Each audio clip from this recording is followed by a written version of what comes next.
네, 스님 오늘 이렇게 정림사에 와 보니까요. 이 정림사가 굉장히 소박하지만 아름다운 도량이라는 생각이 드는데요. 이 정림사를 창건하게 된 계기랑 또 원력은 무엇이셨나요? 제가 2000년도에 이곳 이도량에 헌집을 빌려서 자가나마 부처님을 모시고 100일 기도 정진을 했습니다. 기도하던 어느 날 부처님의 법당문을 열어보니까 부처님이 이마에 백호라는 게 있습니다. 그 백호에서 엄청난 빛이 나오는 거예요. 내가 눈을 뜨고 볼 수 없을 만큼 광채가 빛이 나서 다시 문을 닫고 열었다가 다시 닫고 열었다가 세너 번을 하도 똑같은 거예요. 그래서 몇 번을 하고 나니 그 빛이 사라지고 나서 그때서야 내가 눈을 뜰 수가 있었어요. 그때 생각한 것이 무엇이냐면은 이것이 성불이구나. 여기 성불이구나. 느껴지더라고요. 그리고 배역이 100일 회향 기도를 마치고 있는데 사실 이곳에 올 때, 그 당시 올 때는 엄청나게 길이 험했습니다. 길이 험했고 차량도 불편했고, 근데 그런 와중에도 헛소리 찾아오시는지 그 보살님들이 찾아오더라고요. 찾아와서 어떤 사람들은 저희 가정에 조당 천도를 해달라는 사람이 없나, 또 어떤 사람들은 또 상담 좀 해달라는 사람이 없나. 그래서 그 당시 제가 어떤 보살님을 조양 천도를 해줬어요. 해줬는데 그 인연 공덕이 닿았는지 아주 그 집에서 원만하게 잘 이루어졌어요. 그 뒤로 이제 많은 사람들이 찾아오게 되더라고요. 찾아왔는데 그 당시는 법당이 적어서 나 혼자 앉아있으면 딱 맞고 보살님들은 밖에 나가 있어야 되고 그런 와중이었기 때문에 제가 2003년도에 대웅전 짓고 또 그다음에 산신각 짓고 우리 짓게 되었죠. 근데 부처님의 인연법이라 그 인연법을 어기지 말고 살라. 저는 늘 그렇게 생각해요. 많은 불사를 중창을 하셨어요. 그 과정에 대해서 좀 설명 좀 부탁드릴게요. 처음에는 그 당시 법당이라고 할 것도 없어요. 나 혼자 앉아서 앉아서도 자리가 비좁은데 부처님이 모셔졌다고 해서 법당이라 하지 참 초라할 만큼 어려웠어요. 그래도 나는 초하루 보름을 어기지 않고 늘 법회를 봤어요. 그리고 오면은 그 어려운 길을 찾아오면서 불자님들 오셔서 마당에서 앉아가지고 합장을 하고 법회를 보고 그렇게 했죠. 지금 생각하면은 그때가 참 미안한 감을 많이 느껴집니다. 그러다 보니까 세월이 쭉 지나고 보니까 신도는 자꾸 늘어나지 어떻게 해요. 그래서 다시 또 대웅전을 짓지만은 또 극락전을 지어서 2007년도에는 독성강을 먼저 지었죠. 짓고 2010년도에는 제가 극락전을 또 다시 지었어요. 2015년도에는 봉안당을 지었고 2017년도에는 선방을 지었죠. 저희 도량에서는 처음 불산 시작부터 지금까지도 불사를 하면서 중단이 돼 본 적이 없어요. 그만큼 불사가 잘 이루어졌어요. 난 그 이유는 단 한 가지라고 생각합니다. 내가 가식적으로 살아오질 않고 내 있는 그대로만 보여줬기 때문에 어떠한 사람이 밤에 찾아와도 이 스님은 그 모습이고 어떠한 시간에 찾아와도 나는 항상 그 모습입니다. 그래서 그런 오랜 세월을 살았기 때문에 신도들이 그만큼 나를 믿은 거죠. 지금 세상은 많이 어렵습니다. 믿지 못할 행동들을 많이 하고 그런 여러 방송 매체를 들어봤지만은 그런 사람들이 많기 때문에 진실이 아니면은 그게 해결이 될 수가 없어요. 그래서 모든 것을 진실만이 불사를 이루는데 그것은 원만하다 이렇게 할 수가 있습니다. 네, 이 스님의 진심이 다 담겨 있는 사찰이라서 그런지 더욱더 뭔가 정갈한 느낌 그리고 깔끔한 느낌이 드는 사찰인데요. 이렇게 창건부터 지금까지 불사를 이루어 가시면서요. 어려웠던 순간도 있으셨고 또 보람된 순간도 있으셨을 것 같은데요. 말씀 좀 해주세요. 그렇죠. 안 어려웠다면 거짓말이고 우리 절에 한참 불사 중에 어떤 물질적인 게 다 힘들 때도 있었어요. 그래서 저는 지금 저 밑에 보면은 댐보다는 좀 작고 못보다는 큰 게 있습니다. 그 당시 공사를 하기 위해서 그 가로 나무를 다 비더라고요. 그래서 어느 날 가만히 생각해서 앉아가지고 어떻게 하면은 내가 불사한테 도움이 될까 해서 그 공사장의 현장 감독한테 물어봤어요. 뭐라고 했냐면은, 거사님, 저 나무를 절에 저 위에 사는 스님인데 저 나무를 좀 줄 수 없습니까? 그러니까 아주 뭐 흔쾌히 가져가시라 하더라고요. 그래서 얼마나 고마웠는지 그 나무를 다 아마 수백 차를 갖다가 주차장에 쌓아놓고 내가 이걸 팔으면은 불사를 이루겠다는 마음으로 했는데, 얼마 있다가 그렇게 나무를 사러 오더라고요. 그래서 저는 그 나무를 내 1톤 화물차에다가 싣고 팔러 갔어요. 배달도 해주고. 저는 부끄러움이 없었어요. 왜? 오직 불사에 전념했기 때문에 부끄러움이라는 게 없었습니다. 그리고 일심으로 그런 불사에 또 어떤 뭐라고 할까, 그 생각밖에 없기 때문에 그 누구의 말도 들어오지가 않았어요. 오직. 그래서 그런 불사를 이루었고, 또 한 가지는 다 그때 나무를 얻은 기분은 세상을 다 얻은 기분이더라고요. 그래서 나는 그래요. 새벽 예불이 끝나면은 그때부터 울려기 시작을 해요. 울려기 시작을 하고, 그때부터는 뭐냐, 몸에 지금 생각하면 이 작은 몸에서 어떻게 그런 큰 힘이 나왔는가. 나도 참 뭔데 보면은 참 깜짝깜짝 놀랄 때가 있어요. 그래서 생각해 보면은 이럴 때 있어. 내가 지금 돌아보면은 중질은 잘했구나. 그런 거 있고, 나는 오늘 일을 절대 내일로 미룬 법이 없습니다. 없고, 또 한 가지 뭐냐면, 지금 보시다시피 바위 사이사이에 모든 꽃들이 꽂혀 있고 내 손수 다 한 겁니다. 왜냐하면은 그 모든 것을 다 사람을 들여서 하면은 너무나 많은 게 소비가 되기 때문에, 내가 힘들더라도 내 모든 것을 내 손수로 했기 때문에 더 애착도 가고 또 그런 게 있어서 참 내 보면은 가슴 아프게 만큼 내가 일을 많이 했어요. 그러면 다 하고 있잖아요. 있는데 꽃피는 봄이 딱 오면은 꽃이 만발에 피면은 어디든 신도들이 찾아와요. 외지에서 오면은 입을 다 벌립니다. 입을 벌려서 뭐라고 하느냐면은, 스님 세상에 이렇게 예쁘게 해놓으셨습니까? 라고 해요. 그러면은 스님 손길이 구석구석 안 가진 곳이 없이 다 그렇게 느껴집니다라고 해. 그러면 그때 그 말 한마디가 이 무거웠던 어깨가 다 내려앉듯이 아주 눈녹이 사라지는 거야. 그래서 나는 그런 말을 해요. 보살님이 보기엔 참 청정 꽃다울이죠. 저는 이렇습니다. 도량 청정무아의 삼보천룡강 차지라. 부처님께서는 항상 도량이 깨끗하고 천룡님이 내려오시려면 항상 깨끗한 도량이 되어라. 그런 내 마음가짐이 있기 때문에 저는 그런 말을 해드리고 싶습니다. 그래서 그 보살들하고 같이 앉아서 이제는 차도 한잔하고 그랬지. 그래서 보내고 나면은 그렇게 즐거워했어요. 그래도 그분들이 아직도 그렇게 찾아와요.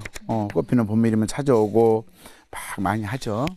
스님께서는 그럼 방송 포교에 대해서는 어떻게 또 생각을 하시고 평소에는 어떤 포교를 해 나가고 계신가요? 저는 평소에 그 포교 활동은 이렇습니다. 늘 하심입니다. 하심. 사람은 세상을 살면서 제일 중요시할 게 무엇이냐면은 상을 낮춰야 됩니다.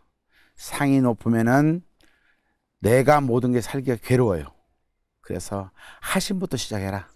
나를 낮추고 시작하면서 모든 것을 이루어 나가면 상대를 높이 생각하고, 그러면은 그 상대는 당신을 더 높이 볼 것이다. 그러니까 그런 개념으로 살아라. 그게 포교예요. 네, 이 나를 낮춘다는 건 사실 쉽지 않은 일이잖아요. 근데 그렇지. 스님 말씀을 들어보니까 저도 오늘부터라도 조금 더 저를 낮추면서 살아야겠다는 생각이 들었습니다. 그래요. 그렇게 한번 살아보세요. 그러면은 네. 정말 마음이 편합니다. 편합니다. 예. 그렇게 사세요. 네, 그렇게 살아보고 싶다는 생각도 들고, 그런 생각으로 한번 사찰을 쭉 다시 한번 제가 돌아본 기억을 더듬어 보면, 이 독성각이요, 다른 사찰과는 조금 다른 모습이었다라는 생각이 들거든요. 그렇죠. 제가 여기 도량에 왔을 때는 거기는 그냥 맹무지였습니다. 맹무지였고 그냥 밭이었는데, 여기는 이 꼴짜기는 그 진주강 씨들이 집성촌이었어요. 24가구만 살 정도로 집성촌이었는데 지금 독성역 자리에 큰 나무가 있었답니다. 큰 나무가 있는데 그 300년 전부터 그분들이 거기다 제사를 모셨대요. 저는 그것도 몰랐었죠, 사실은. 근데 이상하게 자꾸 그 자리가 자꾸 마음에 가는 거예요. 내가 여기다 무엇을 하긴 해야 되는데 자꾸 그런 생각이 들어요. 그래서 거기를 또 흙을 다 파내고 보니까 다 돌인 거예요. 그때부터 일을 시작한 겁니다. 그래, 여기다 존자님을 모시자. 부처님 제자이지만 그래도 그분은 홀로 깨달으신 성인이시고, 그래서 그런 성인을 모셔서 우리 또 한번 그 깨달음을 얻어보자 해서 아마 그 보시다시피 그거는 굴같이 팠어요. 제가요 봤는데 그 하나하나 정말 저는 한 1년 가까이 했어요. 제가 손수했습니다. 손수해서 그걸 파내는데 제구로 힘들었다는 게 그 일이었습니다. 그런데 정말 감사하게도 천정본에는 지대로 떨어진 거예요.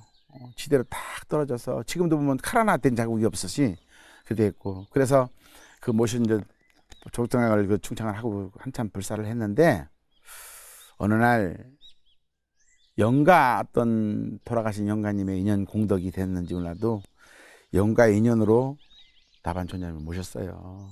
그래서 목부를 모셨어요. 그 자리에 목부를 모셨는데 거기 보면은 독성의 주련에 보면은 오도 현액 금치목선이라 돼 있습니다. 검은 까마귀가 추를 이어올 것이다. 제가 2007년도에 그 독성강 낙성식을 했었어요. 그때는 사실상 그렇게 신도들이 많지는 않았어요. 그런데도 많은 사람들이 동참을 했는데 거짓말같이 까마귀들이 수도 없이 날라와서 그 지붕에 앉아 있는 거예요. 나는 정말로 야, 좀 신기한 일이구나. 남들은 까마귀를 보면 재수가 없느니 참 무슨 뭐 안 좋다는 소리 들었는데 저는 그렇게 좋아요. 까마귀가. 그래서 보면 지금도 까마귀가 많이 있습니다만은 그 당시 까마귀가 엄청난 까마귀가 오더만 낙성이 끝나고 난 뒤에 싹 다 사라진 거예요. 그때 그 낙성식 때 동참한 여러 그 불자님들이 정말 성부를 봤어요. 그 성부를 보신 분들이 지금도 다니고 계십니다만은 성불이라는 건 뭐냐? 내가 기도를 해서 원했던 것을 이루어지면 성불이야. 응? 성불이라 하는 거는. 그래서 그 성불을 보신 분들이 참 있어서 참 난 다행으로 생각하고, 그래서 그분들이 여러 자꾸 입소문을 내다 보니까 그 중에도 막 모든 사람들이 막 찾아오고, 거기에 보면은 독성학전에 보면은 우리가 이제 촛불을 켜는 걸 장등시주라고 해요. 그래서 장등시주. 법당에는 많이 못 켜니까 그분들이 오시면 자손들도 켜주고, 그래서 그 초를 켜는 자리가 있어요. 그 자리에 보면은 늘 초를 켜져 있어요. 그래서 그러면 나는 어떠한 일이 있어도 초를 다 태우도록 합니다. 그래서 절대 끊는 법은 없습니다. 다탈깔때지 놔두고 그 정성이 갸륵하여 그런 보살님들의 마음을 같이 헤아려서 같이 장등을 같이 다 태우는 걸로, 그런 걸로 마음을 먹죠. 그러니까 그 보살님들이 그런 마음까지 제 마음을 알아요. 참 감사한 일이죠. 네, 이 모든 일들은요, 부처님의 가피와 큰 스님의 원력, 그리고 여러 인연들이 모아져서 이렇게 이루어진 것 같은데요. 네, 스님을 이렇게 이끈 불교와는 또 어떤 인연이 있을까요? 저는 어렸을 때부터 저는 대전이 고향이에요. 충청도 천안이 고향인데 대전에서 살았었어요. 우리 동네 뒤에 보면은 고산사라는 아주 고찰이 있습니다. 거기에는 학교에 소풍도 가고 그랬는데 저는 늘 거기서 살았어요. 그래서 제가 정말 어렸을 때부터 천수경을 띄었죠. 천수경을 띄었고 늘 그걸 생활했어요. 그래서 나는 늘 보면은 언젠가는 출가할 거야지, 언젠가는 죽어야지, 그렇게 미뤄왔죠. 사실 그러게 하고 사실상 큰 스님한테 출가하고도 방황도 많이 했어요. 어떻게 사람인데 그렇게 갑자기 머리 깎고 나서 방황한다는 건 거짓말이고, 방황을 많이 했습니다. 근데 그런 세월들이 결국은 난 이렇게 생각합니다. 내 자신에게 속았다. 그런 방황들이 결국 내 자신에게 속았고, 그런 생각에 어느 날 갑자기 또 다시 삼천배를 했어요. 삼천배하고 다시 정진하게 됐는데 지금까지 내가 살아가는 법은 내가 그 법이 절대적으로 중요합니다. 절대 나를 속이지 말자. 나를 속이지 말고 또한 남을 속이지 말자. 또 다른 스님들과는 좀 다르게 살아보자. 지금까지 살아왔지만 보세요. 스승님의 준 말은 스님이라고 들었습니다. 스님이라면은 제가자들한테 본보기가 돼야 되고 제가자들이 스님한테 배울 점이 있어야 된다는 것이 중요하다고 생각하죠. 자, 그래서 그런 마음으로 살았죠. 내가 항상 지금까지도 그래요. 성격이 좀 우락부락 할지라도 아주 꼼꼼하게 일을 합니다. 저는 남들이 보면 스님 어쩌면 그렇게 꼼꼼하게 하세요. 성격과는 다르세요. 당연히 성격은 와일드합니다. 저는 와일드한데 어떤 죄를 지내거나 어떤 법회를 보거나 또 어떤 일을 하거나 울력을 하거나 할 때는 저는 비뚤어짐이 있어서는 안 됩니다. 정각 있잖아요. 초가 삐뚤어지는 게 없습니다. 저는 삐뚤어지면 안 됩니다. 초 한 자루도 삐뚤어져서는 안 됩니다. 바로 서야 되고. 그리고 보고 또 한 가지는 제가 추가에 대해서 말씀도 드렸지만은 사실 지금 요즘에 그 어떤 그 삼보사찰에 그 출가들이 많이 줄었다고 들었어요.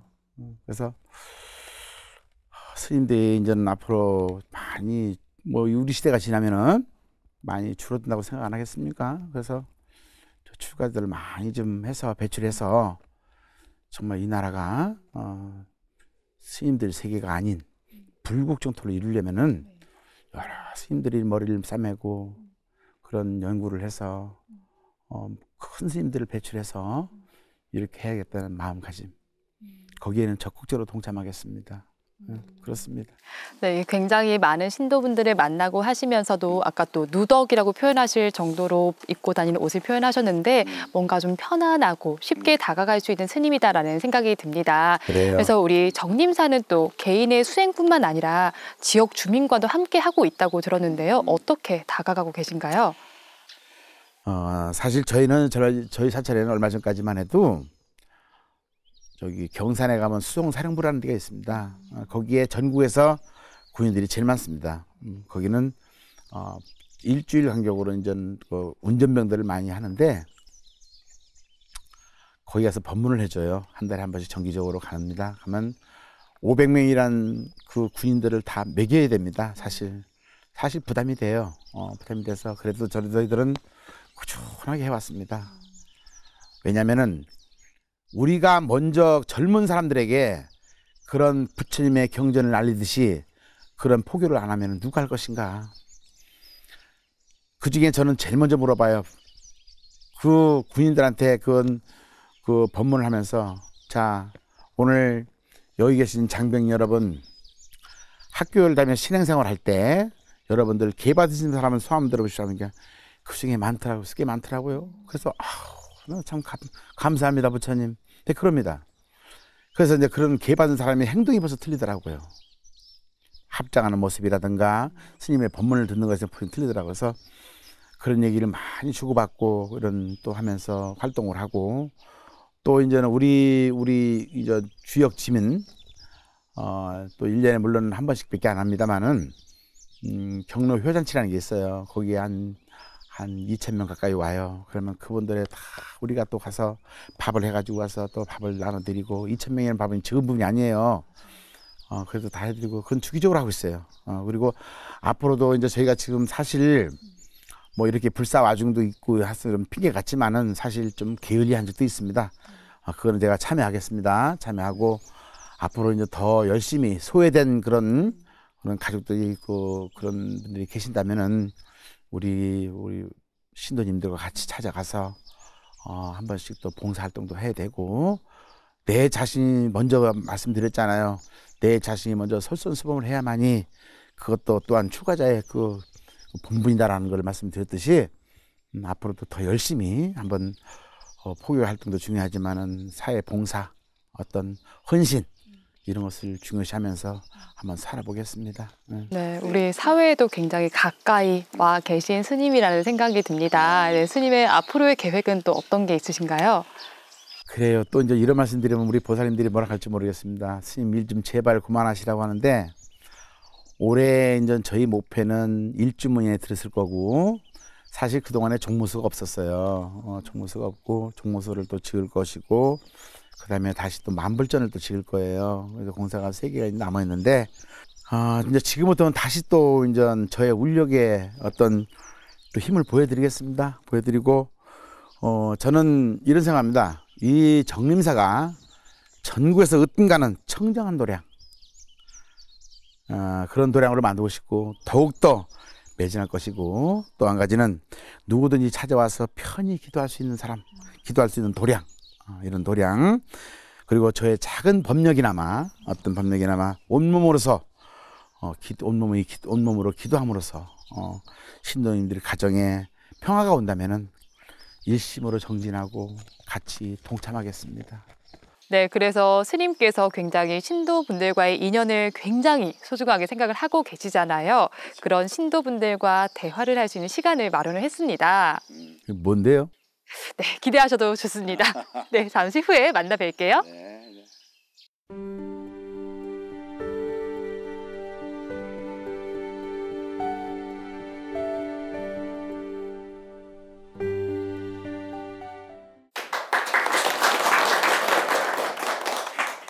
삶과 지혜를 밝히는 깨달음이 있는 곳.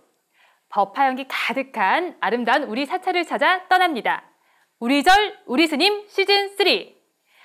오늘은 청정 연화도량 영천 정림사에서 보내드리고 있습니다. 신도님들 반갑습니다. 반갑습니다. 네, 오늘은 영천 정림사의 주지신 해법스님과 신도님들이 함께 같이 궁금한 이야기도 나누면서 한층 더 가까워질 수 있는 시간을 마련했는데요. 스님 준비되셨습니까? 네. 네, 그럼 신도님들에게 이야기를 들어보기 전에 스님께서 먼저 한마디 해주실까요? 바쁘신 가운데도 이렇게 찾아주셔서 고맙습니다.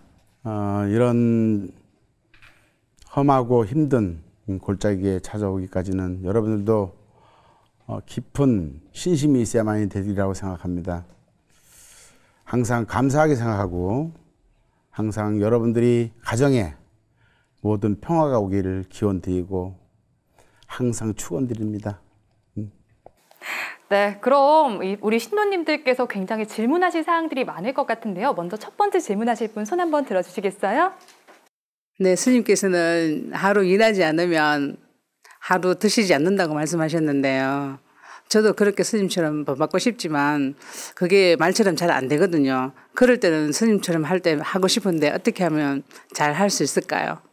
일일부작이면 일일불식이라 참 좋은 말입니다. 하루라도 울력을 하지 않으면 공양을 하지 않는다. 이것은 바로 부지런함을 뜻하는 것입니다. 부지런해서 안 되는 일이 없고 그러면 이 말은 즉 노력을 많이 하라는 겁니다. 하심을 하면서 살면은 내 마음도 몸도 편해집니다. 그리고 또한 봉사하는 일도 엄청나게 수월해집니다. 그래서 저는 늘 그렇게 생각합니다. 어떤 마음가짐보다는 하심을 먼저 하고 그 하심으로 인해서 내가 보리심 종자를 키워서 그렇게 해가지고서 이루신다면은 아마 다른 것보다는 많은 그 힘력이 되리라 생각합니다. 그리고 방금 전에 스님께서 울력이라는 말씀을 하셨는데요. 이제 스님께서 하시는 울력에는 또 어떤 것들이 있고 사실 또 사찰에서 하는 울력과 우리가 일상생활에서 할 수 있는 그런 울력이 좀 다르잖아요. 그렇죠. 네, 신도분들께서 할 수 있는 울력에 대해서 추천을 해주신다면 어떤 게 있을까요? 부지런함이라는 거는 아침 일찍 일어나서 건강도 챙길 겸 운동도 할 겸 그것도 나를 위해서 하는 것이고 또 봉사하는 것도 부지런함이 있어서 되는 것이에요. 봉사도 부지런하지 않으면 절대 봉사를 할 수가 없습니다. 그래서 마음가짐부터 봉사를 시작하는 거고 그 부지런함이 있어서 온다는 것을 항상 그걸 내가 강조하는 겁니다. 그래서 부지런함으로 살아라. 그런 말을 하고 있습니다. 네, 이 부지런함과 울력은 연결된다. 이런 그렇죠. 말씀을 해주신 것 같아요. 이렇게 부지런하신 스님이 계시기 때문인지 우리 정림사에 굉장히 다양한 지역에서 많은 분들이 찾아오고 계십니다. 오늘 오신 분들도 굉장히 많은 지역에서 오신 걸로 알고 있는데 다들 어디서 오셨나요? 대구요. 네, 그렇죠. 대구, 부산, 경북, 포항, 어디서 왔어요? 부산, 그렇죠. 이렇게 많은 지역에서 왔는데 사실 어떻게 보면 조금 작은 도량이라고 할 수도 있는데 이런 곳에도 정림사에 많은 신도분들이 찾아오시는 이유가 어떤 게 있을까요, 스님? 저희 사찰에는 한 번이라도 찾아오시는 분은 꼭 2번 이상 찾아와요. 첫째는 볼거리가 많습니다. 그럼 무슨 볼거리가 많으냐? 스님이 울력을 하다 보니까 그 울력하는 모습들을 많이 봐요. 그리고 스님하고 사진을 자주 찍어놓는 걸 좋아해요.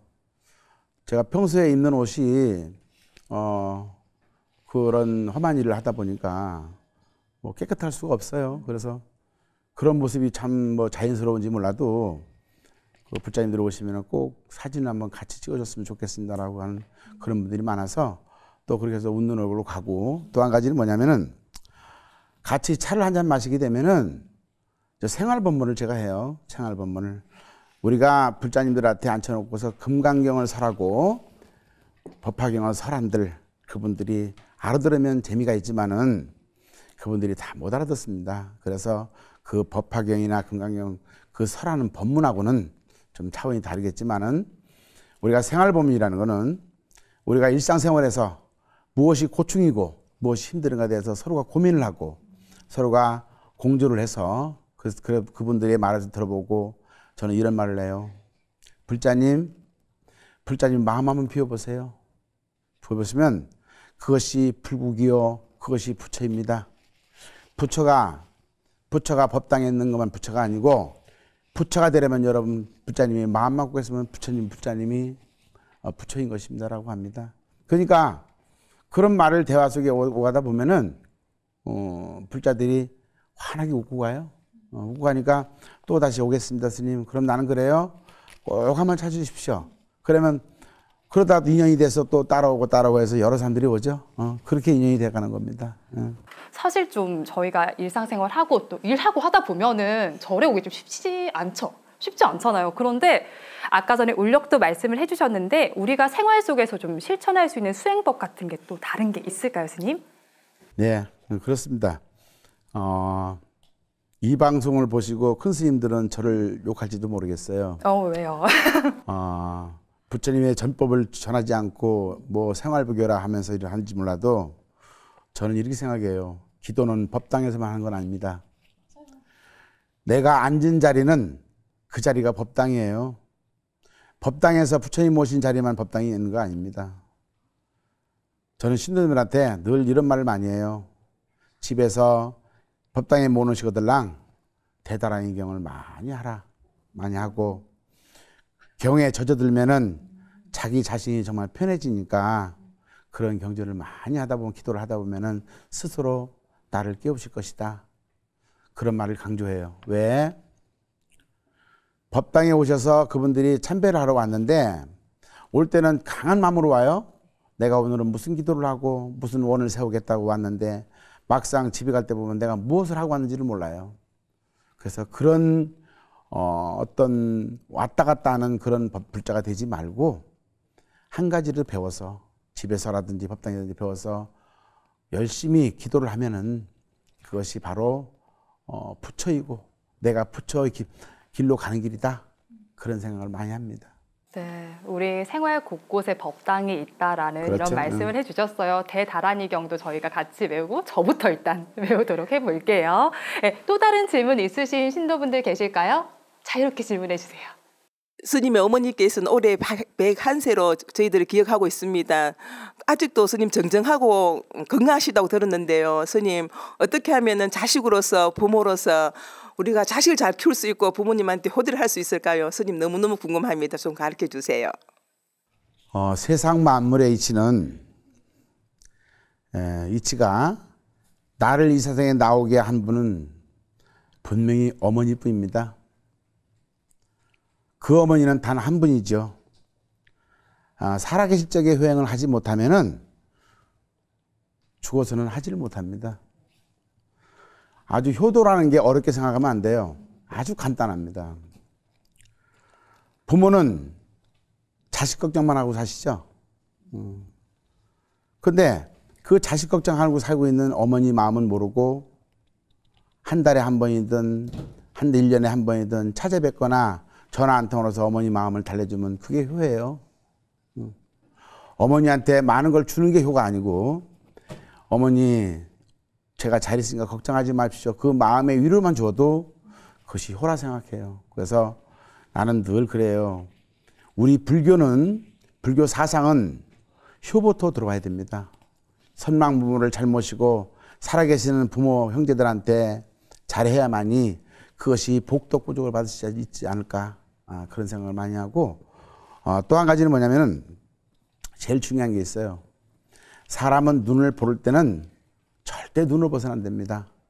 사람은 마음으로 봐야 됩니다. 그래서 눈으로 보지 말고 마음으로 보라는 마음 그런 말을 꼭 강조하고 싶어요. 그러니까 아까도 말씀드렸지만은 효행이라는 실천은 과연 그 어려운 글자가 아니라는 겁니다. 내 자신이 어머니한테 전화 한 번 더 해주면 되고 어머니 한 번 더 찾아가 뵈면 되고 그러면 되는데 그걸 너무 힘들게 하다 이겁니다. 그러니까 이 방송을 보시고 계시는 전국의 우리 불교 불자 여러분 꼭 그렇게 한번 해보십시오. 어머니한테 전화해서 어머니 사랑합니다. 어머니 제가 잘 살고 있으니 걱정하지 마십시오. 이 한마디는 어머니가 이 가슴에 있는 모든 것이 다 내려앉을 겁니다. 그러니까 제가 그런 말을 많이 강조하고 싶어요. 네, 다들 방송 보고 계시죠? 스님 말씀 들으셨다면 지금 전화기 드셔서 어머니 또 아버지께 정말 사랑합니다. 저 잘 지내고 있어요. 이렇게 한마디만 해주셔도 효를 실천할 수 있으실 것 같습니다. 네, 스님이 굉장히 문턱이 낮은 곳에 계신 스님이라고 말씀을 해주셨는데요. 사실 저희가 항상 기쁠 때도 찾아올 수 있는 곳이지만요. 고민이 있을 때 많이 찾게 되잖아요. 그렇죠. 요즘에는 또 어떤 고민들로 스님, 신도분들이 많이 찾으시나요? 주로 보면은 자식 문제. 부모는 자식이 제일 중요하니까 자식 문제로 찾아오신 분들에서 상담을 얘기해요. 그러면은 우리 집 아이는 공부를 너무 안 합니다. 아니면은 우리 집 아이는 너무 뭐 요즘 그 뭐라면 컴퓨터 거기서 빠져들어 있습니다. 사실 그 말은 심리학자한테 물어봐야 되는 거예요. 스님한테 물어보는 게 아니고. 근데 저는 이런 말을 해요. 보살님, 그 아이가 공부 안 할 때는 그 이유가 있을 거 아니에요. 그 아이가 무엇을 집중하기 전에 집중을 못하게 되는 이유가 있을 건데 한번 생각해 봅시다 우리. 그러면서 대화를 나눈 거예요. 그러다 보면 대화가 분명히 풀어져요. 왜? 자식은 한 사람이 키우는 게 아니고 부부가 키우는 겁니다. 아버지 어머니가 키우기 때문에 자식을 바르게 키우려면은 아버지 어머니가 같은 마음이 돼줘야 되는 거예요. 그래야 그 자식이 올바르게 커지는 거고 행동이 바로지는 것이지. 또 자식이 부모 말을 안 들을 때는 그 아이한테 무엇인가 모르게 자꾸 대화를 해가면서 그러니까 요즘 부모 자식 간에 대화가 너무 없어요.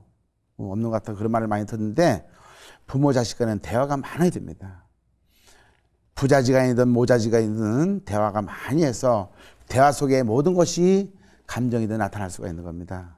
그러니까 그러다 보면은 분명하게 그 아이에게 문제점이 나올 거예요. 그런 많이 상담해 줘요, 사실은. 그리고 또 하다 보면은 어떤 사람은 이런 사람 상담을 합니다. 제가 남자친구를 사귀는데 이 사람하고 살면 잘 살까요? 그런 말을 물어봅니다. 그러면 제가 대답을 이렇게 합니다. 살아봐야 알지 내가 어떻게 아노? 그런데 문제는 뭐냐면은 남녀가 만나는 것은 인연입니다. 인연이 닿아야 되는 것이고 그 인연법을 저버릴 수는 없어요. 남녀가 만나는 것도 저는 여기 사찰에 그 상주하면서 제가 중매도 많이 해봤어요. 해봤는데 너무 잘 살아요. 예쁘게. 그래서 우리 사찰에서 결혼식도 올려줘 보고 했는데 아주 너무 잘 사는 그런 것도 있습니다. 그래서 상담이라기보다는 아까 그 문턱이 났다는 얘기 했죠? 문턱이 나는 건 별다른 게 아니에요. 그 사람 보살님들이 제 방에 들어올 때 편하게 들어올 수 있다는 거. 그것이 문턱이 낮다는 것이 문턱은 높습니다. 높은데 상대가 편하게 들어올 수 있는 마음. 우리 스님은 무슨 말을 해도 들어줄 수 있는 사람. 그런 분이고 우리 스님은 내가 무슨 말을 상의를 해도 들어줄 수 있는 사람. 그런 분이기 때문에 이 자리가 편할 것이다 라는 그런 마음으로 많이 오죠. 그러다 보니까 그분들이 또 다른 사람을 데려서 우리 스님은 너무나 많이 아시니까 또 같이 가보자. 그러니까 오시다 보면 또 우리 집 조상님이 다 뭐 잘못된 것 같습니다. 천도해 주십시오. 그럼 천도도 해줍니다.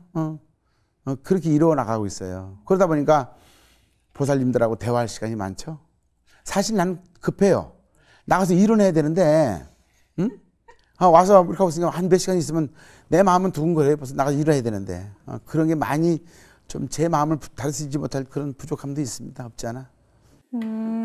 대한불교연화조계종 정림사에서 주지이신 해법 스님과 함께 기분 좋은 시간, 울림 있는 이야기 나눠봤습니다. 네, 스님 오늘 촬영 소감 어떠신가요? 떨립니다. 나는 처음에 시작할 때 연불부대 못하겠나 했는데 연불로 하는 것보다 힘드네요. 사실 또 이런 모습을 보여주니까 새삼 또 우리 불자님들한테 죄송하기도 하고 사실 저는 이렇게 깨끗하게 입고 있는 모습이 어울리지가 않아요.